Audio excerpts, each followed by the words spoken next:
on earth can Zarah Sultana suggest that leaving the ECHR makes you a fascist when day in day out we are seeing ridiculous stories like this? Today's case, a man who committed 19 crimes since arriving in the UK can't be deported because that would breach his human rights. Of course, before we get into the details of this story, let's just remind ourselves what Zarah Sultana said when speaking to Nick Robinson on BBC's Political Thinking. She said that Nigel Farage has all the features of a fascist politician, and she goes on to say, when asked to define what the word fascist means, she says, when someone attacks trade union rights, when they are not supportive of minority communities, when they are trying to get us out of the ECHR so they can get away with anything, when there is no state accountability, we can see what's happening across Europe, which is a descent into fascism. So trying to get yourself out of the ECHR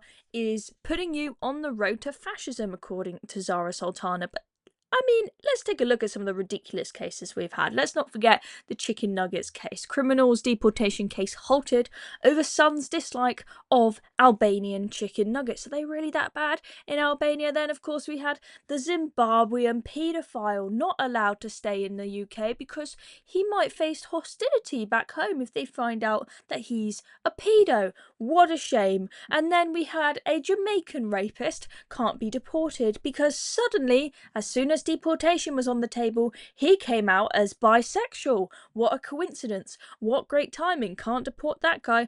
Oh, and then, of course, a Ugandan murderer can't be deported because it would damage their mental health to deport them. What about the mental health of the victims of crimes? Why on earth are we always treating criminals like they are victims? Now let's go back to the details of today's latest case. As I said, this is somebody who has committed 19 crimes since arriving in Britain, but they are, well, they've won a court fight to stay in the UK. What on earth did they argue in court in order to be allowed to stay? Well, this Egyptian man who has committed 19 crimes has committed offences including robbery, burglary, possessing an offensive weapon, and drug offences. Doesn't sound like the nicest bloke. And then you find out he also served time in prison after assaulting an emergency worker. Who does that? Why would you assault an emergency worker, of all people? That is vile. Why does he get to stay in the UK? Oh, because his father in Egypt was a banned Muslim Brotherhood extremist. So that somehow means that deporting him would violate the European Convention on Human Rights. The GB News article says, despite his crimes, the man has not been named to preserve the privacy of his mental health issues. Oh, diddums, he's got anxiety, he's got mental health issues. He's committed 19 crimes, including assaulting an emergency worker. But don't worry, we better take care of him because he's struggling with his mental health and his dad is an extremist. I'm sorry, I'm sick of it. I'm absolutely sick of it.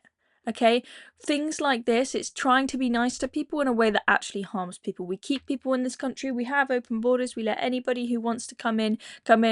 We refuse to deport people so that we can be nice to them and take care of their human rights. What happens? People get hurt, people die, people get raped, people get assaulted, okay? Because we don't have tough love. We don't kick people out who don't deserve to be here in order to protect our own. I'm sick of it. The ECHR has faced severe criticism from Eurosceptic politicians, quite rightly, who claim it hinders Britain's issues of sovereignty, national security and immigration control. To put it lightly, it is a huge, huge infringement on our ability to be sovereign as a nation. Why on earth can we not deport people because of some foreign court in a different country? Why on earth was it the case when all we wanted to do was have a policy where we swap 50 migrants a week with France, that on the first 2 days we couldn't even get one guy on the flight because of human rights challenges from lefty lawyers? I'm sick of it. We can't even send 50 people a week to France. That is pathetic. We have sent 42 people is the latest figure since that policy was announced on the 10th of July. Hello, that was months ago. We will never, ever, ever stop the boats and stop the rising crime in this country if we can't leave the ECHR. It's just common sense. It's not fascist, Zarah Sultana. Anyway, rant over. I'm Chloe Dobbs. Thank you very much for watching this video. If you enjoyed this video, make sure you hit the subscribe button down below. It massively helps us out. It's free and it means that you'll see more of our content. Thanks for watching. See you next time.